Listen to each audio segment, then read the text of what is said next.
Hi friends समस्त को नमस्कार फ्रेंड्स मु आसी गोटे गोटे भल जिनस आपन को देखे मु अच्छी प्लाईवुड कंपनी तो प्लाईवुड कंपनी आपन सब मु वीडियो छाड़ी आपन तो देखिथे प्लाईवुड कंपनी रे केमिति कोन काम करूथली केमिति कोन होतला किंतु वर्तमान आपन जानिबे देखंतु ये गोटे निया लगे प्लाईवुड कंपनी तो केमिति लागिला प्लाईवुड कंपनी निया लगे बेटा तो स्वाभाविक माने सेठी गोटे गरम जो ऑयल माने जला हुए सेटा टांकी रे रहे से टांकी रे जेतेबेले लीकेज हुए कि फाटी जाए सेतेबेले कंपनी निया लगे।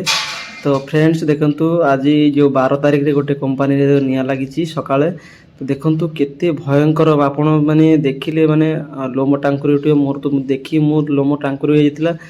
तो फ्रेंड्स देखंतु एते कष्ट करी कि हमें काम करथाओ ए प्लाईवुड कंपनी रे पिला देखंतु समस्ते तो रूम रु बाहर जाइछंती आ कंपनी रे तो कार किछि क्षति हेनी जणे कार केमिति क्षति हेतिला अल्प टिके तो मेडिकल ट्रीटमेंट हेजी।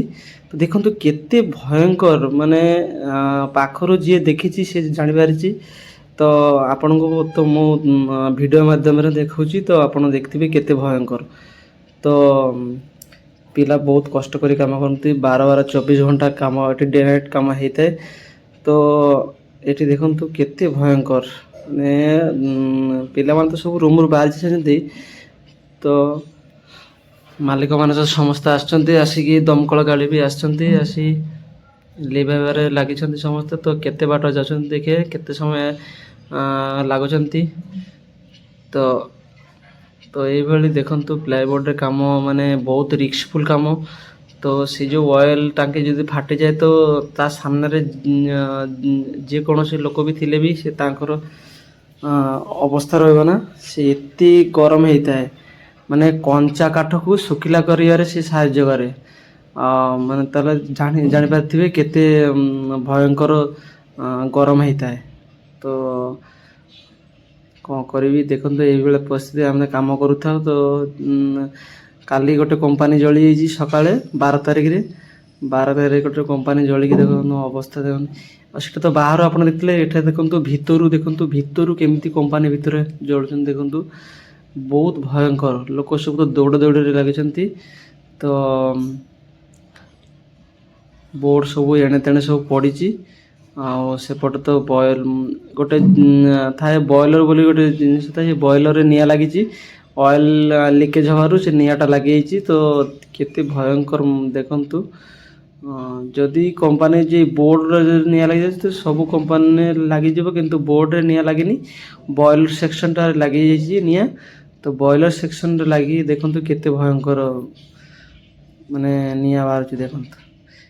फ्रेंड्स एटा होची गोटे अलगा कंपनी माने एटा होची 14 तारिख 13 तारिख लगी सेटा लगी 12 तारिख रे एटा होची 13 तारिख लगी। तो देखंतु एटा टोटल कंपनी जली जाइची एटा को जगह लगी तो कहि हबो ना को कंपनी भी कहि हबो ना। तो आपण देखंतु प्लाईवुड कंपनी एमिति निया लगी थाए एटा होची 13 तारिख रे लगी। देखंतु दमकल गाड़ी आसी भी लेभाइबारे सब माने व्यस्त ये जो कंपनीटा तो सब जली सब देखंतु कोहारे जलुचन देखंतु ये सब ये कंपनी भितर प्लाईवुड कंपनी भितर सब सुखिला जिनिस थाए। तो निया लगिले माने जदि सांगे सांगे निया को जदि आयत्त न कर बहुत क्षति होता है। तो देखंतु पिला माने तो कंपनी बाहर की माने रास्ता सब माने जाउछंती। तो बहुत रिस्कफुल काम सांग माने देखंतु देखंतु सब बैग नहीं जाछंती देखंतु रूम रु बाहर करके बैग नहीं पड़ुछंती आ कोन करिवे सेठी जो अवस्था जे केमिति रहिबे से पे समस्त बैग नहीं जिबारे व्यस्त। दमकल गाड़ी आसी तो दमकल गाड़ी माने निया लिभाइबारे व्यस्त से। तो यही भाया परिस्थिति देखंतु से जो पिला गुड़ा काम करथिले कोठी जिबे कोठी खाइबे ठीक ठिकाना नहीं। तो यही भाया परिस्थिति रे एटी बहुत जगह पिला सब काम करता है बिहार रु कोलकाता रु ओडिशा रु वेस्ट बेंगल रु बहुत जगह काम होता है आसाम रु भी काम करता है पिला बहुत जगह काम करता है। तो मु तो भाई ओडिशा रु तो आपण देखंतु केते कष्ट रे पिला माने काम करछंती देखंतु माने रूम रु बैग बाहर करिकी हाथ रु हाथ बढ़ेकी माने दउछंती। तो तले जान परतिबे रूम रे जिया भी असंभव तले को हार रे निया लागिची पिला माने सब बैग नहीं जाउछंती कोन करियो परिस्थिति तो से बेला होईची ବହୁତ ଜଘନ୍ୟ ଅବସ୍ଥା। ତ କ'ଣ କରିବା, ସମସ୍ତେ ଯେଉଁମାନେ ବି ବ୍ୟାଗ୍ ଫ୍ୟାଗ୍ ନେଇକି ଯାଉଛନ୍ତି ସବୁ ଭଲ ଜାଗାରେ ଯାଆନ୍ତୁ ଆଉ ଭଲରେ କାମ କରନ୍ତୁ। ଆଉ ଆପଣ ଟିକେ ମୋ ଚ୍ୟାନେଲ୍କୁ ଟିକେ ସବସ୍କ୍ରାଇବ୍ କରିବେ, ଲାଇକ୍ କରିବେ, ସେୟାର କରିବେ।